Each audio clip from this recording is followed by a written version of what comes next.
Okay. ఈరోజు వీడియోలో union and it's territories గురించి చూద్దాం. ఆర్టికల్ 1 నుంచి 4 యూనియన్ అండ్ ఇట్స్ టెరిటరీస్ గురించి చెప్తుంది. అలాగే కాన్స్టిట్యూషన్లో ఉన్న ఫస్ట్ పార్ట్ అలాగే ఫస్ట్ షెడ్యూల్ కూడా యూనియన్ అండ్ ఇట్స్ టెరిటరీస్ గురించి చెప్తుంది.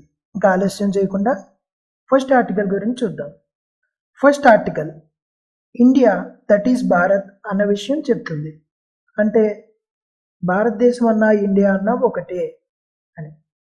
అలాగే India is union of states rather than federation of states. అసలు why union of states instead of federation? దీనికి doctor B R Ambedkar garu 2 reasons చెప్పారు. ఫస్ట్ రీజన్ వచ్చి భారతదేశం రాష్ట్రాల మధ్య ఒప్పందం వల్ల ఏర్పడింది కాదు. అలాగే సెకండ్ రీజన్ వచ్చి ఏ రాష్ట్రానికి భారతదేశం నుంచి విడిపోయే హక్కు లేదు. ఈ 2 కారణాల వల్ల ఇండియాకి మన కాన్స్టిట్యూషన్లో ఫెడరేషన్కి బదులుగా యూనియన్ ఆఫ్ స్టేట్స్ అని రాశాం. అందరికీ అర్థమైంది అనుకుంటున్నాను. అలాగే ఇండియాకి ఎన్ని రకాలైన భూభాగాలు ఉన్నాయి అని చెప్పేదే ఆర్టికల్ 1 సబ్ క్లాస్ 3 అనమాట. ఆర్టికల్ 1 సబ్ క్లాస్ 3 ఏం చెప్తుందంటే ఇండియాకి 3 రకాల భూభాగాలు ఉన్నాయి. అది ఫస్ట్ వచ్చి యూనియన్ టెరిటరీస్, దాన్నే మనం యూటీస్ అంటాం. దానికి ఎగ్జాంపుల్ వచ్చి లడాక్. అలాగే రాష్ట్రాలు స్టేట్స్, మనకి దానికి ఎగ్జాంపుల్గా ఏపీ తెలంగాణ తీసుకున్నాం. ఎక్వైర్డ్ టెరిటరీస్ అంటే భారతదేశం ఆక్రమించిన భూభాగాలు, దీనికి ఎగ్జాంపుల్ వచ్చి సిక్కిం. ఇప్పుడు మీ అందరికీ ఒక క్వశ్చన్, మన భారతదేశం ఫెడరలా లేక యూనిటరియా? దీనికి ఆన్సర్ తెలిస్తే కామెంట్ సెక్షన్లో చెప్పండి. ఈ వీడియో చివరిలో దీని గురించి డిస్కస్ చేద్దాం. ఆర్టికల్ 2 ఏం చెప్తుందంటే మన కాన్స్టిట్యూషన్ పార్లమెంట్కి కొత్త రాష్ట్రాలను చేసే అధికారాన్ని ఇచ్చింది. అది భారతదేశం లోపల యొక్క భూభాగాల గురించా అంటే కాదు, బయట ఉన్న భూభాగాల గురించి. ఆర్టికల్ 2 అనగానే మనకు గుర్తు రావాల్సింది బయట భూభాగాల్ని ఇండియాలో కలిపి కొత్త రాష్ట్రాన్ని ఏర్పాటు చేస్తే ఆ అధికారాన్ని చెప్పేదే ఆర్టికల్ 2 అనమాట. దీనికి ఏమన్నా ఎగ్జాంపుల్స్ ఉన్నాయంటే మనందరికీ తెలుసు సిక్కిం. సిక్కిం ఎప్పుడు ఏర్పడిందంటే 1975లో. ఇది 36th కాన్స్టిట్యూషనల్ అమెండ్మెంట్ యాక్ట్ 1975 ద్వారా సిక్కింని 22nd స్టేట్ ఆఫ్ ఇండియా కింద మార్చాం. థర్డ్ ఆర్టికల్ వచ్చి ఆర్టికల్ 3 వచ్చి ఫార్మేషన్ ఆఫ్ స్టేట్స్ గురించి చెప్తుంది. ఇది ఏంటి, ఎలా అసలు రాష్ట్రాలు ఎలా ఏర్పడతాయి? ముఖ్యంగా గుర్తుంచుకోండి, ఆర్టికల్ 3 వచ్చి ఇన్సైడ్ ఆఫ్ ఇండియా గురించి చెప్తుంది.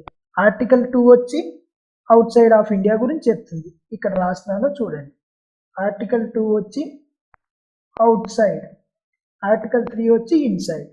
ఆర్టికల్ 3 ద్వారా స్టేట్స్ ఎలా ఫామ్ అవుతాయి అంటే బై చేంజింగ్ నేమ్, ఏరియా. అంటే మనం రాష్ట్రాన్ని పేరు మార్చచ్చు, లేదా దాని యొక్క సైజ్ని ఇంక్రీజ్ కానీ డిక్రీజ్ కానీ చేయొచ్చు. 2-3 రాష్ట్రాలను కలిపి ఒక రాష్ట్రంగా మార్చచ్చు.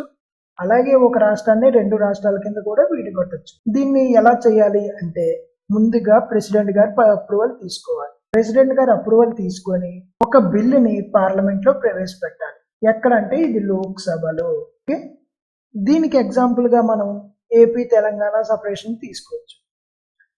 ఏపీ నుంచి తెలంగాణ ఎప్పుడు సపరేట్ అయిందంటే 2nd జూన్ 2014లో సపరేట్ అయింది.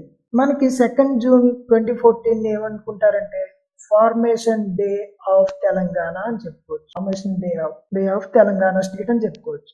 2nd జూన్ 2014 ఎక్కడి నుంచి విడిపోయిందంటే ఏపీ నుంచి విడిపోయింది. తెలంగాణ గురించి స్టార్ట్ చేసాం కాబట్టి తెలంగాణ గురించి కొన్ని పాయింట్లు చూద్దాం. తెలంగాణ వచ్చి 11th లార్జెస్ట్ స్టేట్. దీని ఏరియా వచ్చి 1,12,077 స్క్వేర్ కిలోమీటర్స్ అనమాట. ఇది భారతదేశంలో 12th పాపులేటెడ్ స్టేట్ అనమాట. మనం ఇక్కడ 2011 సెన్సెస్ తీసుకుంటున్నాం. 2027లో కొత్త సెన్సెస్ వస్తున్నాయి. నెక్స్ట్ తెలంగాణలో 33 జిల్లాలు ఉన్నాయి, 13 మున్సిపాలిటీస్ ఉన్నాయి. ఓకే, ఈ మున్సిపాలిటీలు జిల్లాల్ని మనకి పోలీస్ నోటిఫికేషన్లో అడిగే ఛాన్స్ ఉంది కాబట్టి మనం ఇక్కడ డిస్కస్ చేసాం. అలాగే ఇప్పుడు ఏపీలోకి వస్తే ఏపీ ఫార్మేషన్ డే వచ్చి 1st నవంబర్న జరుపుకుంటాం మనం. ఓకే, ఇది భాష ప్రాతిపదికన ఏర్పడిన రాష్ట్రం కింద చెప్పుకోవచ్చు. ఫస్ట్ లాంగ్వేజ్ బేస్డ్ స్టేట్ కింద మనం చెప్పుకోవచ్చు ఆంధ్రప్రదేశ్ని. ఆంధ్రప్రదేశ్ 7th లార్జెస్ట్ స్టేట్ అనమాట. అలాగే దీని ఏరియా వచ్చి 1,62,968 స్క్వేర్ కిలోమీటర్స్ అనమాట. ఆంధ్రప్రదేశ్ వచ్చి 10th పాపులేటెడ్ స్టేట్. ఇది కూడా మనం 2011 సెన్సస్ తీసుకున్నాం. అలాగే ఆంధ్రప్రదేశ్కి 972 కిలోమీటర్ల కోస్ట్ లైన్ ఉంది, అంటే దీన్ని తీర ప్రాంతం అంటారు. ఇప్పుడు ఆర్టికల్ 4 చూద్దాం. ఆర్టికల్ 4 ఏం చెప్తుందంటే ఆర్టికల్ 3కి సింపుల్ మెజారిటీ ఉంటే సరిపోతుందని చెప్తుంది అనమాట. Simple majority is enough for creating new state by using article 3 in Lok Sabha అని చెప్తుంది. ఓకే, అసలు ఇక్కడ మనం మెజారిటీ అంటే ఏంటో చూసాం. అసలు మెజారిటీ అంటే ఏంటి, మెజారిటీలో ఎన్ని రకాలు ఉన్నాయి? మెజారిటీ అంటే ఏం లేదు, లోక్సభలో కానీ రాజ్యసభలో కానీ మన బలాన్ని చూపించుకుంటే దాన్నే మెజారిటీ అంటారు. అసలు మెజారిటీలో ఎన్ని రకాలు అంటే 4 రకాలు. అవి ఏంటి అంటే సింపుల్ మెజారిటీ, అబ్సల్యూట్ మెజారిటీ, అలాగే ఎఫెక్టివ్ మెజారిటీ, అలాగే స్పెషల్ మెజారిటీ. సింపుల్ మెజారిటీ అంటే ఏం లేదు, మనం లోక్సభ ఒక ఎగ్జాంపుల్ చూద్దాం. ఇక్కడ ఎగ్జాంపుల్ ఏం తీసుకున్నామంటే లోక్సభ తీసుకుందాం. లోక్సభలో ఎన్ని సీట్లు ఉంటాయి, మ్యాక్సిమం స్ట్రెంత్ ఎంత అంటే 545.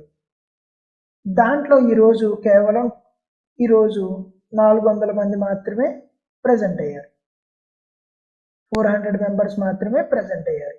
Okay, present today. దాంట్లో 300 మంది ఓట్ వేశారు, 20 మంది మేము ఓటు వేయమని చెప్పారు, అంటే అటైన్ ఆర్ అబ్స్కాండ్.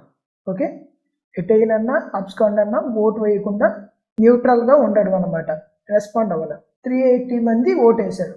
దాంట్లో మనకి సింపుల్ మెజారిటీ రావాలంటే మనకి అనుగుణంగా 50% ప్లస్ 1 ఓట్ రావాలి. అంటే 380లో 50% అంటే 190. 191 కన్నా ఎక్కువ ఓట్లు వస్తే మనకి సింపుల్ మెజారిటీ వచ్చినట్టే. ఓకే, ఇది సింపుల్ మెజారిటీ గురించి. అసలు సింపుల్ మెజారిటీని మనం ఎక్కడ వాడతాం? సింపుల్ మెజారిటీని మనం ఆర్టికల్ 4 దగ్గర, ఆర్టికల్ 4 అనగానే మనకు గుర్తు రావాల్సింది ఏంటంటే స్టేట్ రీఆర్గనైజేషన్ అని గుర్తుపెట్టుకోండి. స్టేట్ రీఆర్గనైజేషన్ దగ్గర, అలాగే ఆర్డినరీ బిల్స్ దగ్గర వాడతాం మనం. ఏంటి సింపుల్ మెజారిటీ. ఇప్పుడు అబ్సల్యూట్ మెజారిటీ చూద్దాం. అబ్సల్యూట్ మెజారిటీ సేమ్ ఎగ్జాంపుల్ తీసుకుందాం. ఇక్కడ కూడా మ్యాక్సిమం స్ట్రెంత్ మనందరికి తెలుసు, మ్యాక్సిమం స్ట్రెంత్ ఆఫ్ లోక్సభ 545. దీంట్లో టోటల్, ఇక్కడ అబ్సల్యూట్ అంటే మనం టోటల్ తీసుకోవాలి. టోటల్ ఇక్కడ అంతా 545లో 50% అంటే 272.5 అనమాట. ఇక్కడ ఏంటి అంటే 273 ఓట్స్ వస్తే మనకి అబ్సల్యూట్ మెజారిటీ వచ్చినట్టే. దీన్నే మనం వాడుక భాషలో ఏమనుకుంటాం, మామూలుగా మ్యాజిక్ ఫిగర్ అనుకుంటాం. మనకు తెలుసు ఎలక్షన్ జరిగినప్పుడు మ్యాజిక్ ఫిగర్ వస్తే గవర్నమెంట్ ఫామ్ చేస్తుందని. సో ఆ మ్యాజిక్ ఫిగర్ అంటే ఏం కాదు, ఇక్కడ అబ్సల్యూట్ మెజారిటీ అనమాట. ఇది దేనికి ఉపయోగపడుతుందంటే used for government formation. Next వచ్చి ఎఫెక్టివ్ మెజారిటీ కూడా సేమ్ ఎగ్జాంపుల్ తీసుకుందాం మనం. ఏంటి మ్యాక్సిమం స్ట్రెంత్ 545. కాకపోతే ఇప్పుడు మనకి 545 ఉందా అంటే కాదు, మనం ప్రజెంట్ 543 సీట్స్ మాత్రమే ఉన్నాయి. ఎందుకంటే 2 సీట్లు మనం ప్రీవియస్గా ఆంగ్లో ఇండియన్స్కి కేటాయించాం. అది కాన్స్టిట్యూషనల్ అమెండ్మెంట్ యాక్ట్ చేసి ఈ 2 సీట్లని మనం తీసేసాం. సో ఇప్పుడు స్ట్రెంత్ ఎంత, మ్యాక్సిమం స్ట్రెంత్ అంటే 543. దీంట్లో మనకి ఏం రావాలంటే ఈ 543లో 50% కన్నా ఎక్కువ ఓట్లు రావాలి, 50% ప్లస్ 1 ఓట్. ఇక్కడ 50% ఏమవుతుందంటే 271.5 అవుతుంది. సో అంటే మనకి 272 ఓట్స్ వస్తే మనకి ఎఫెక్టివ్ మెజారిటీ వచ్చినట్టే. ఇది ఎక్కడ యూజ్ చేస్తామంటే స్పీకర్ని, డిప్యూటీ స్పీకర్ని తీసేసే ప్రాసెస్లో వాడతాం, రిమూవింగ్ ప్రాసెస్లో వాడతాం అనమాట. ఎవరిని అంటే ప్రెసిడెంట్ని, స్పీకర్ని, డిప్యూటీ స్పీకర్ని. ఇప్పుడు స్పెషల్ మెజారిటీ అంటే ఏంటో చూద్దాం. స్పెషల్ మెజారిటీ అంటే ఏం లేదు. స్పెషల్ మెజారిటీలో 2 రకాలు ఉన్నాయి. ఒకటి స్పెషల్ మెజారిటీ డైరెక్ట్గా, రెండోది ఏంటంటే special majority with state ratification. అసలు స్పెషల్ మెజారిటీ అంటే ఏంటో చూద్దాం. స్పెషల్ మెజారిటీ అంటే అబ్జల్యూట్ మెజారిటీ ఉండాలి, అలాగే ఆ రోజు ప్రజెంట్ అయిన వాళ్ళు 2/3 వంతు ఓట్లు వేయాలి. 2/3 అంటే ఏం లేదు, 66% కన్నా ఎక్కువ మంది ఓట్లు వేయాలన్నమాట. సపోజ్ ఈ టోటల్ మెజారిటీ, అబ్జల్యూట్ మెజారిటీ అంటే టోటల్ మెజారిటీలో 50% ప్లస్ 1, ఓకే, 2/3 ఓట్స్ ప్రజెంట్ వేయవలసిన వాళ్ళు ఉండాలి. సపోజ్ ఈరోజు ఒక 450 మంది ఎంపీలు ప్రజెంట్ అయ్యారు లోక్సభలో. అంటే ఎంతమంది ఓట్ వేయాలి ఖచ్చితంగా మనకు ఫేవర్గా అంటే 300 మెంబర్స్ వేయాలి. 273 మెంబర్స్ సపోర్ట్ చేయాలి, 300 మెంబర్స్ మనకి అనుకూలంగా ఓట్లు వేయాలి. అప్పుడు మనకి స్పెషల్ మెజారిటీ వచ్చినట్టు. స్పెషల్ మెజారిటీ ఎక్కడ ఉపయోగపడుతుందంటే మనకి ఖచ్చితంగా స్పెషల్ మెజారిటీ అనగానే మనకి ఆర్టికల్ 368 గుర్తు రావాలి. ఆర్టికల్ 368 ఏం చెప్తుందంటే కాన్స్టిట్యూషనల్ అమెండ్మెంట్ యాక్ట్స్ గురించి చెప్తుంది. కాన్స్టిట్యూషనల్ అమెండ్మెంట్స్ గురించి చెప్తుంది. ఓకే, స్పెషల్ మెజారిటీ ఎక్కడ కావాలంటే కాన్స్టిట్యూషనల్ అమెండ్మెంట్స్ దగ్గర కావాలి. ఇప్పుడు special majority with state ratification చూద్దాం. Special majority with state ratification అంటే ఏంటంటే స్పెషల్ మెజారిటీ కావాలి మనకి, అలాగే స్టేట్స్ యొక్క లెజిస్లేచర్లో అప్రూవల్ కూడా కావాలి. ఇది ఎక్కడ వాడతామంటే మనకి power distribution between state and union దగ్గర, అలాగే గవర్నర్ అపాయింట్మెంట్స్ దగ్గర, అలాగే జిఎస్టి బిల్ ఒకటి తీసుకోండి. ఇంకెక్కడ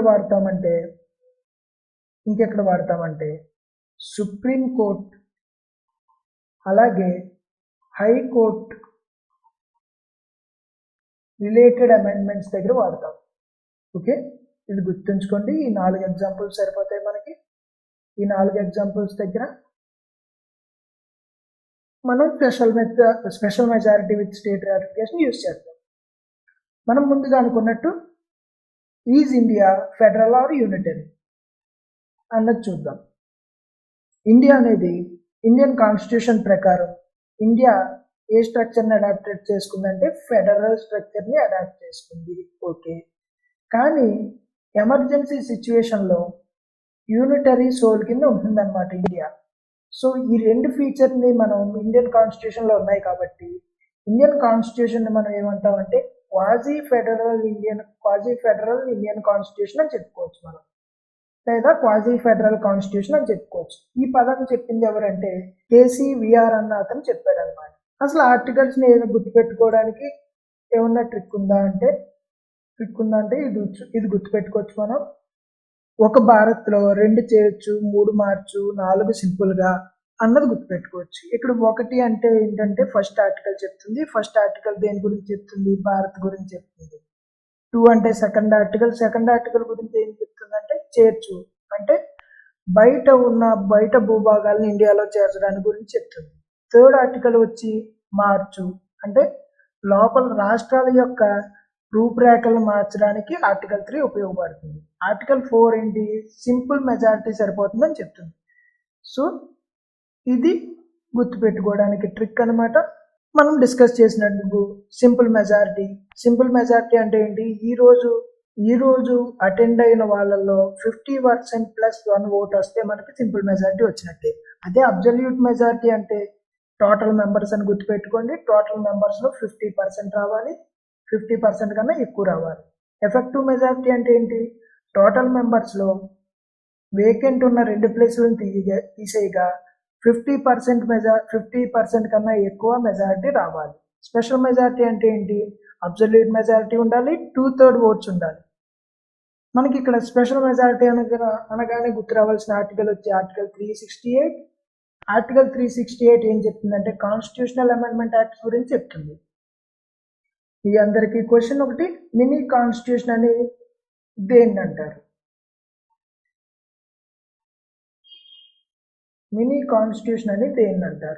కామెంట్ సెక్షన్లో చెప్పండి.